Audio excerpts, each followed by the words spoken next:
अपने पसंदीदा शो के फुल एपिसोड देखने के लिए अभी डाउनलोड करें दंगल प्ले ऐप।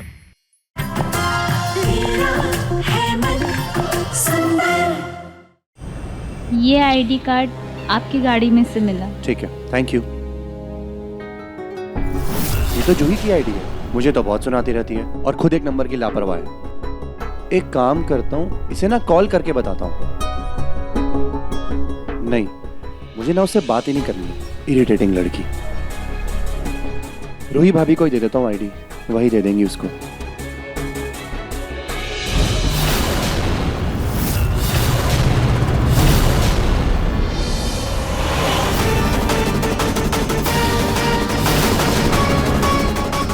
ये जूही का आईडी तेरे पास कैसे आया? कुछ नहीं माँ, वो ऑफिस के बाहर जूही जा रही थी तो उसको मैंने गाड़ी में घर तक ड्रॉप कर दिया था बस। अच्छा, तब तू उस जूही को अपने गाड़ी में घुमाने भी लगा है। बेटा तुझे कितनी बार मना किया है, बात मत कर उस जूही से। एक नंबर की चालाक लड़की है वो। मुझे ना वो लड़की रत्ती भर नहीं पसंद। एक नंबर की चालू है, बदतमीज और उसकी परवरिश। मम्मी जी,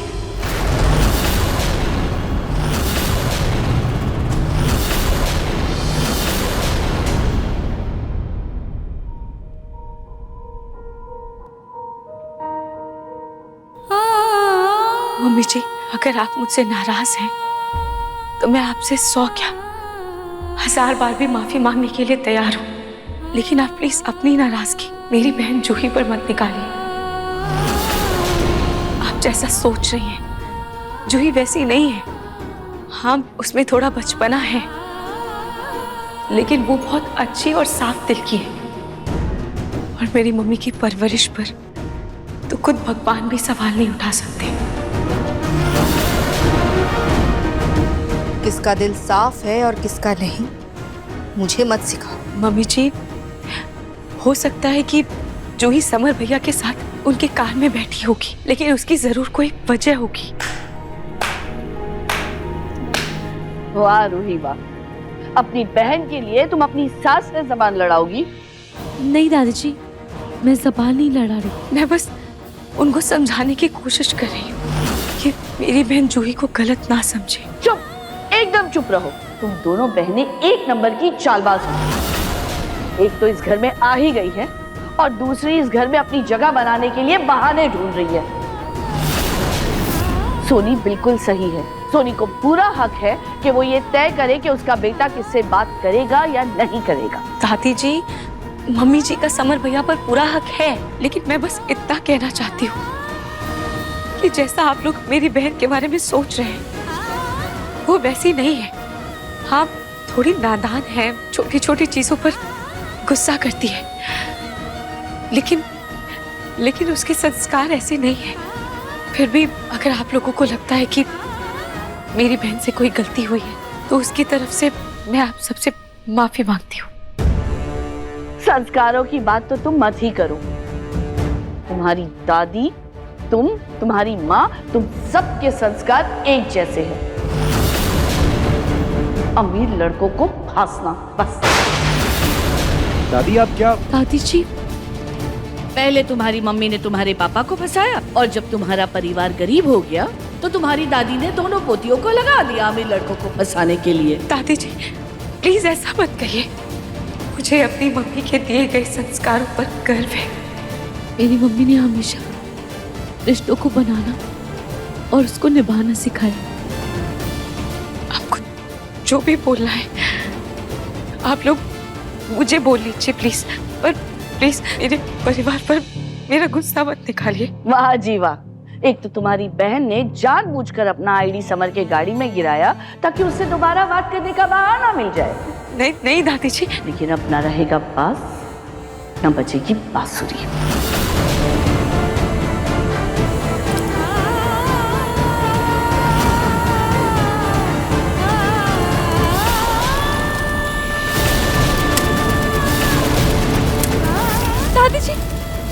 दादी दादी आप क्या करिए? दादी जी ऐसा मत करिए प्लीज, कल मेरी जूही का एग्जाम है।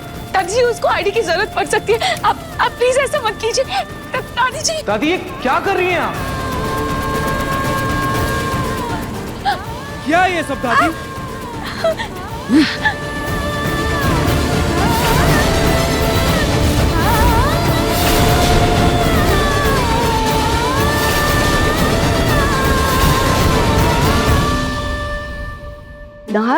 बेटा तुम नहीं जानते, रूही की बहन जूही हर बार समर के पीछे पड़ी रहती है। दादी इसमें जूही की कोई गलती नहीं है। मैंने उसे समर के साथ भेजा था, वो तो जाना भी नहीं चाहती थी।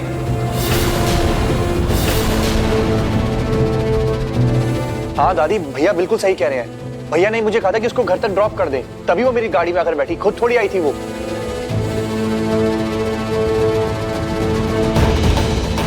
तुम लड़कों को ये बातें समझ में नहीं आती। तुम दोनों से ज्यादा दुनिया देखी है मैंने।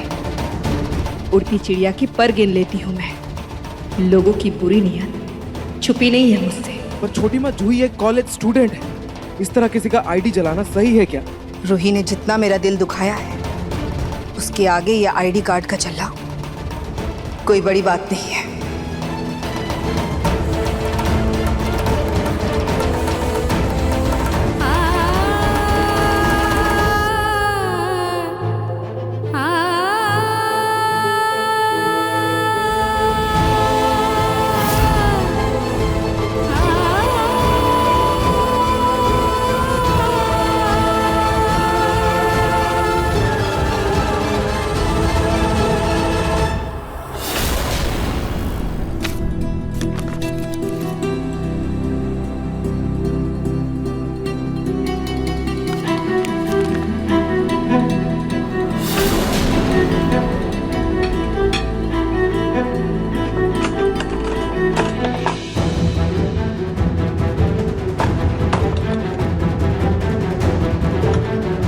जूही बेटा, क्या ढूंढ रही हो?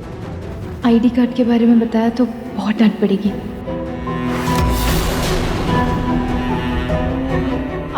वो दादू कुछ नहीं, वो मेरा एक लकी पेन है ना जो मैं एग्जाम्स के लिए यूज करती हूँ, वो नहीं मिल रहा है, तो वही ढूंढ रही थी। बेटा, एग्जाम लकी पेन से नहीं, सही जवाबों से पास होता है। जितना वक्त तुम ये पेन ढूंढने में निकाल रही हो, उससे अच्छा रिवीजन कर लो, अच्छे नंबरों से पास हो जाओगी। ठीक है? जी दादी। अरे बाद में ढूंढ लेना, पहले आओ खाना खा लो, खाना तैयार है। हाँ। आइए प्रतीक के पापा, आइए आइए। आओ बेटा, खाना खा लो। इनको आ जाओ बेटा, खाना खाने।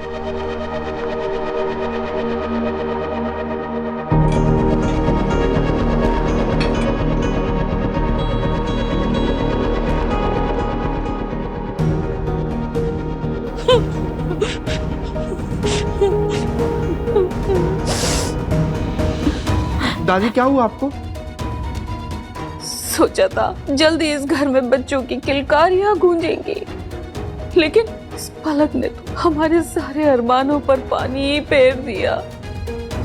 पता नहीं मेरे परदादी बनने का सुख कब पूरा होगा। पूनम, परदादी बनने के चक्कर में पिंकू को दूसरी शादी के लिए मजबूर मत कीजिए प्लीज। दादी मैं अपने कमरे में जाके खाना खा लेता हूँ। कर दिया नाराज? पेशेंट कोमा में चली गई है। अब जीत को मारने में आसानी होगी। अपनी कृष्णा का कुछ बुरा नहीं होने देगी। तुम्हारे पति और तुम्हारे परिवार के प्रति तुम्हारा ये समर्पण अद्भुत है, इसीलिए ये अंतिम अवसर हम तुम्हें दे रहे हैं। अब हम अपने जीत को कुछ नहीं होने देंगे। ये एपिसोड देखिए YouTube पर रात 9 बजे। प्रतीक के पापा के चक्कर में मेरा पिंकू कंवारा ही रह जाएगा। कुछ भी करके मुझे उस मंदिर वाली लड़की का पता लगाना होगा। मैं कल फिर से मंदिर जाके पता करती हूँ। मैं जूही को कैसे बताऊं कि उसकी आईडी का ये हाल हो गया है? पता नहीं वो कल एग्जाम कैसे देगी। उसको कॉल करके बता देती हूँ।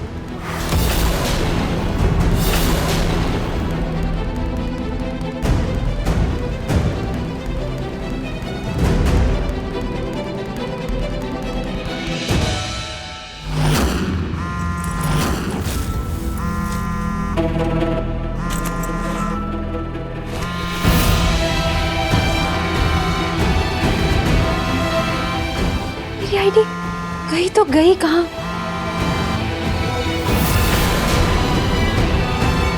कहीं समर के पास तो नहीं रह गई? पर उसे कॉल करती हूँ। लेकिन उसके पास होती तो वो मुझे देने आ जाता ना। कहीं जब मेरा सामान गिरा था तो सामान के साथ तो नहीं मेरी आईडी गिर गई? जूही फोन क्यों नहीं उठा रही है? शायद सो गई होगी। कल सुबह बता दूंगी। या कल मैं उसके कॉलेज खुद जाकर काउंसलर सर से बात करूंगी कि वो जूही को बिना आईडी के एग्जाम देने की इजाजत देती। ये रूही भी ना, जूही की आईडी की चिंता में खुद का हाथ जला हुआ है, वो भी भूल गई।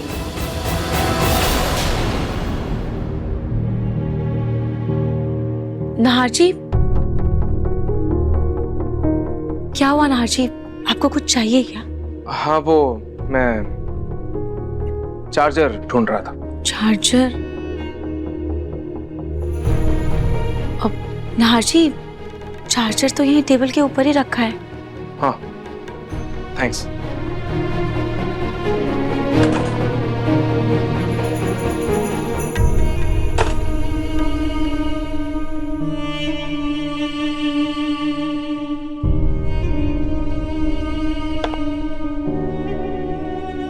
नाहर जी, चार्जर?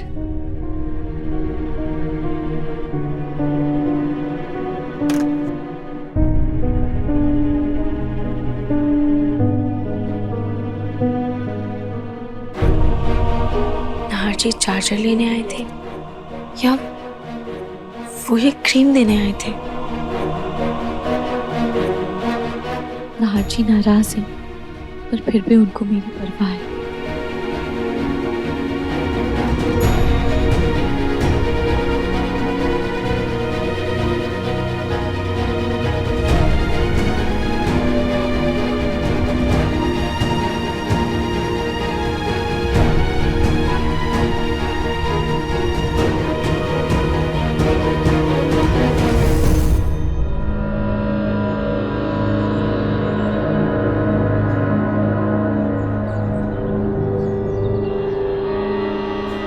अरे पूनम जी, आप सुबह से मंदिर में क्यों बैठी हैं?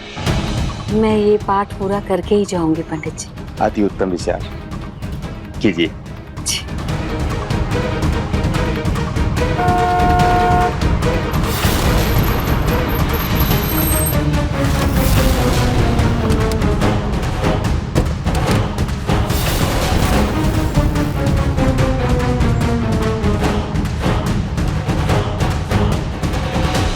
मैडम, मुझे आपसे बात। एक मिनट। विदाउट अपॉइंटमेंट मैडम किसी से भी बात नहीं करती हैं। पहले अपॉइंटमेंट लीजिए, उसके बाद आइएगा। इससे ऐसे तो बात होगी नहीं, कुछ तो करना पड़ेगा।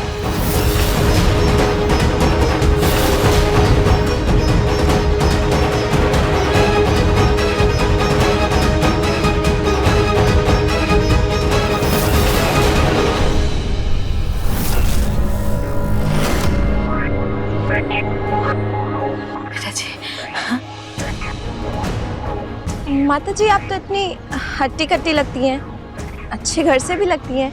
आप इस लाइन में क्यों बैठी हैं? वो बेटा जी, मुझे ना आपसे कुछ बात करनी थी कि आपके सिक्योरिटी वाले मुझे आप तक पहुंचने नहीं देते, इसलिए मुझे ऐसे यहाँ पर बैठना पड़ा ताकि मैं दान के बहाने आपसे बात कर सकूं। आपको अगर मुझसे बात करनी है तो आप मेरे मैनेजर से अपॉइंटमेंट ले सकती हैं। मैं ऐसे ही किसी से बात नहीं करती। आप अपॉइंटमेंट दे दीजिए इनको। श्योर। ये मैडम का कार्ड है, आप ये ले लीजिए। And please fix the appointment before meeting. Yes yes, okay.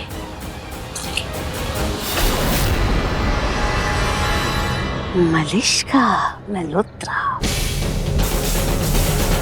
इस लड़की से मिलकर इसके बारे में सब कुछ अच्छे से पता करना होगा। हेलो जूही। हाँ रूही। जूही, तेरी आईडी? हाँ, आईडी कार्ड मुझे मिल गया था। वो सुबह आ गया था तेरा ड्राइवर देने के लिए, शायद समर के पास था। थैंक यू भिजवाने के लिए। पर जूही, सुन, मैं ना बहुत ज्यादा लेट हो रही हूँ, मैं तुझे बाद में कॉल करती हूँ, ठीक है? Bye bye.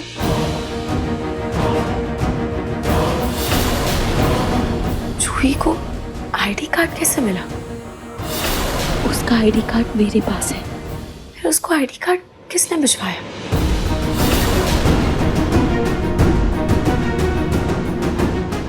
अब समर भैया,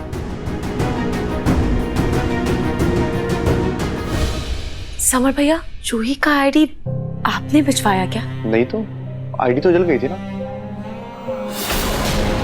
समर। आया माँ। मैं आता हूँ भाभी।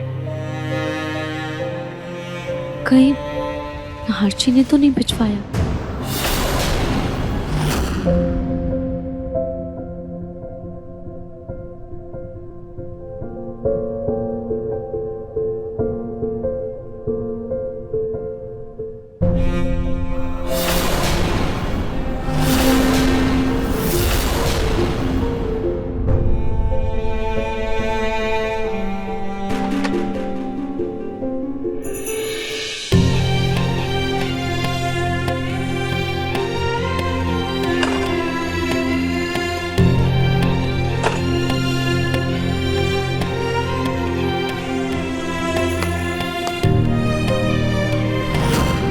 नाहरजी लाइए, मैं लगा देती हूँ।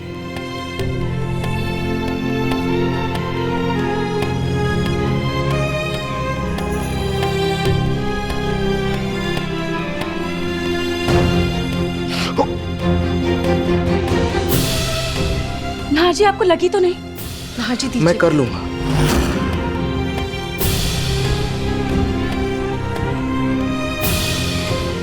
कितनी बार कहा है आपसे, ये सब काम मुझे करने दीजिए। आपको लग गई ना?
थैंक यू नाहरजी, जूही का आईडी कार्ड अरेंज करवाने के लिए।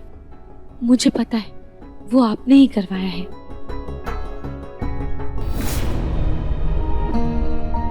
मिस्टर राठौर,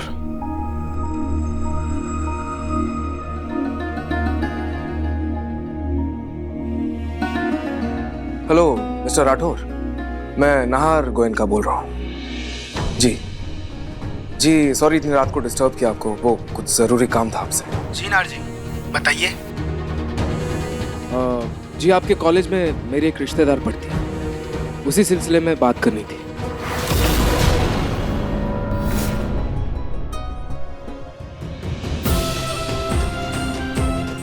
रोहित, शादी में सिर्फ दो लोग पास नहीं आते हैं,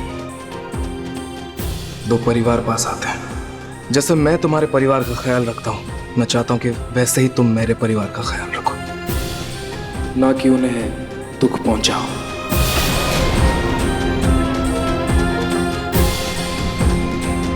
सबकी नाराजगी बढ़ती जा रही है। मुझे जल्द से जल्द उस गुरुमा का पता करना होगा। मैं इतनी जल्दी हार नहीं सकती। खाटू जी प्लीज प्लीज मेरी मदद कीजिए।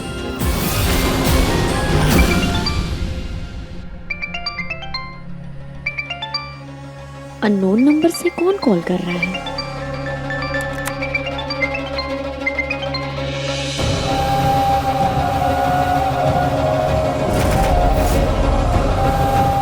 तुमने मुझे क्यों कॉल किया है? चुप! मेरी हालत खराब हो रखी है। तेरी वजह से मेरा सारा धंधा चौपट हो गया। और अगर तू चाहती है कि तेरा भंडार ना फूटे तो मेरे को 10 लाख रुपया दे। 10 लाख?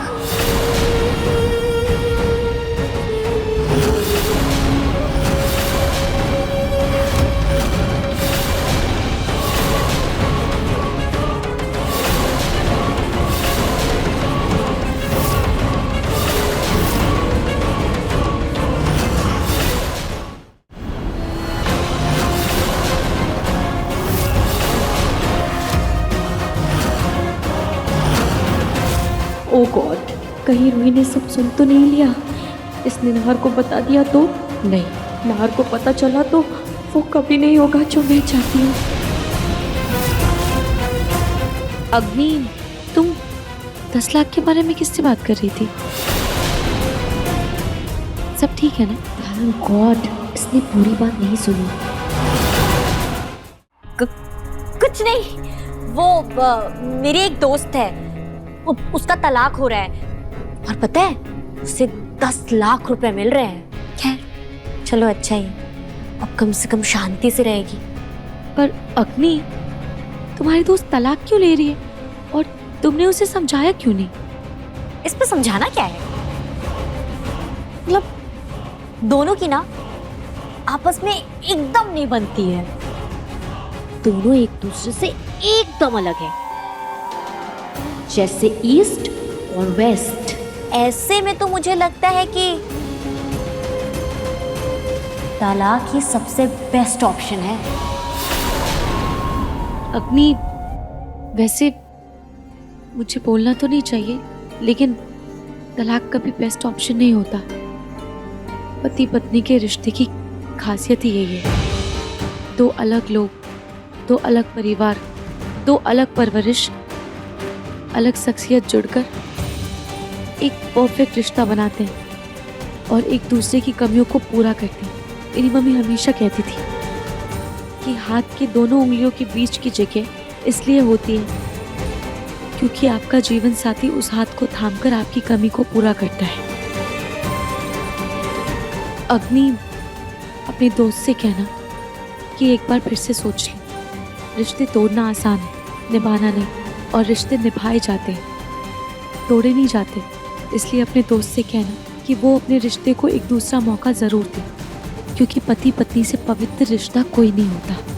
पति पत्नी के रिश्ते का ज्ञान देकर सूफी मुझे क्या बताना चाहती है? उसके और नाहर का रिश्ता बहुत पवित्र है। देखना एक दिन मैं कैसे इस रिश्ते को चकनाचूर कर दूंगी।